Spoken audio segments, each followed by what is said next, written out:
to alert us and that we could call in the delay line, and I think we got something in the mail, so that was very much appreciated. Just the problem is, and I'm sorry I didn't listen to everything he said, so I may be redundant here, but it seemed when we talked to an operator that they were just kind of winging it. And so have you considered, or is there a script in place that operators are supposed to follow? Because I've gotten a full range. I call actually a number of times, and I get a full range of answers, and people, it feels like they're just winging it, and they don't really know what they're talking about.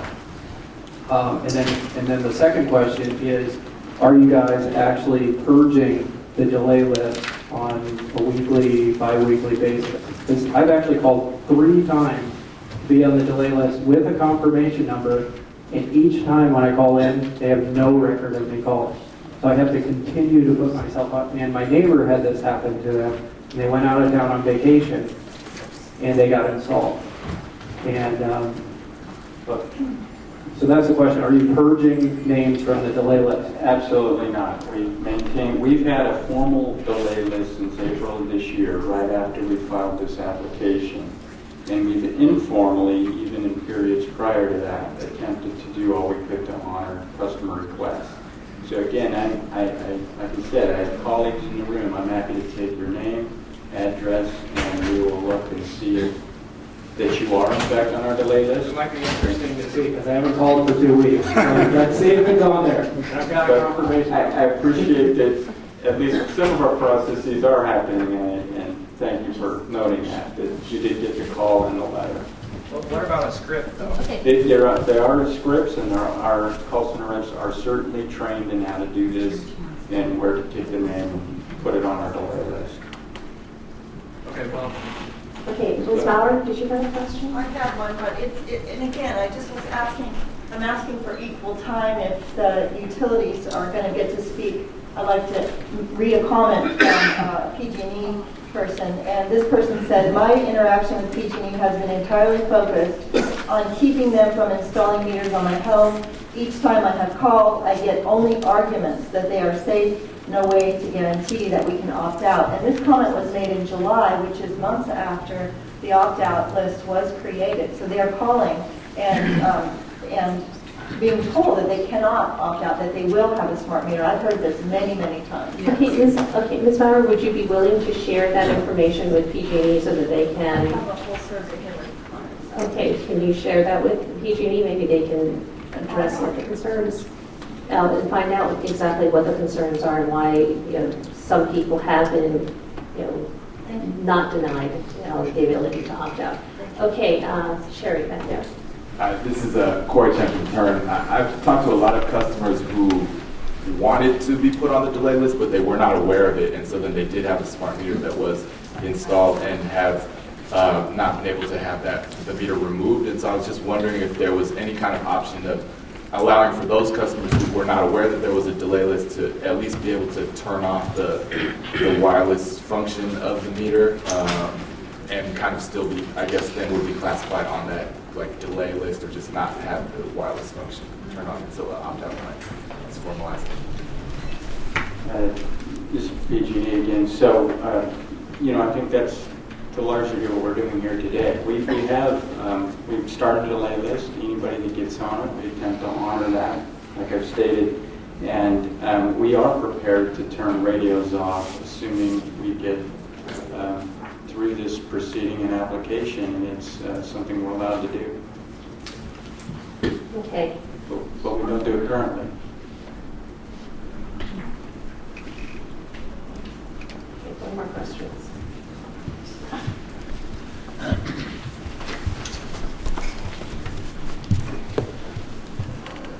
If I may, I'd like to add something to the last question that Lake County asked of PG&E, which would be less costly. A new digital or radio off. But in your presentation of your categories of costs, you stated that these costs would be involved with the cost of opting out of either a new digital or a radio would be for those who are already installed.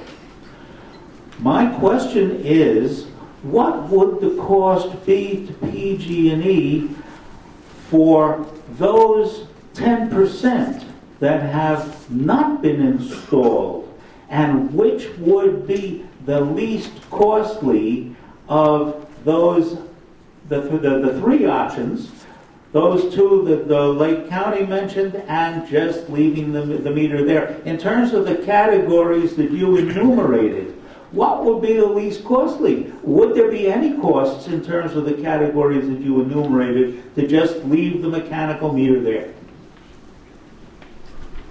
Well, there are costs. Fixed costs up front, like I said, there's order processing and communications costs that we're going to have to incur through no matter what your meter condition and no matter what option you ultimately select. Our cost estimates sort of acknowledge the fact that we're 80 and we'll soon be 90% of the way done. So it's, we've taken that as an average. Some customers are already on smart meter and some aren't. So when I give cost estimates of what it would be to turn the radio off or provide a mechanical meter or provide a wired meter, it takes into an averaging of our assumption is, of course, all this option will be made available to all of our customers, whether they already have a smart meter or not. So I don't have a cost profile for only those customers that remain with an analog meter, because it doesn't seem practical to us that that's the way it will move forward. Larry Bragman, Town of Fairfax. Would PG&E or the Commission consider making an agreement to put the Town of Fairfax and other jurisdictions that have passed ordinances on the delay list until the Commission issues a final order on the opt-out process? This has become a controversy in Fairfax because of the uncertainty. There's certain folks that if they see a truck coming in, it raises suspicion. We get calls to the police. We incur police costs and other items of cost to our town, which has already got a pretty tight budget. It would certainly alleviate that problem if we just had a standstill order until the CPUC makes its final decision. Yes. So we encourage each and every individual in Fairfax that would prefer to be on the deferral list to call our 877 number and get their name registered on the list. And we expect, like the gentleman behind you already said, that we will make outbound calls before we appear and a letter in advance of the installation giving all of your citizens the very opportunity to do that themselves. But if PG&E does install in communities that have voted through their elected officials to opt out, it somewhat moots the process of the opt-out proceedings that we're doing before the Commission. So really what I'm asking is to agree to a standstill, which would at least give us a chance to go through this process with the Commission and give folks in communities like Fairfax the opportunity just to kind of stand down until the CPUC makes its final decision.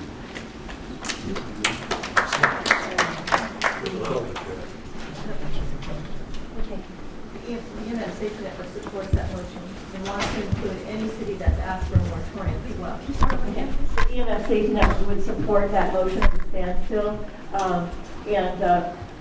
but for also to include cities that have asked for a moratorium or supported AB 37. Thank you. And counts. Okay, we will take that under advisement. Okay? At this point, this is, we're about 12:10 now. I had wanted to go into at least the first opt-out proposal, but what I'm thinking instead is, would everyone be willing to take lunch now? And we will reconvene at 1 o'clock. And then at 1 o'clock, we will go through all of the different opt-out options, one after the other. Okay, so we're going to shift the schedule. 1 o'clock, we will consider the radio off option. We'll devote, about 45 minutes to it, and then go straight into the wired and then the analog option.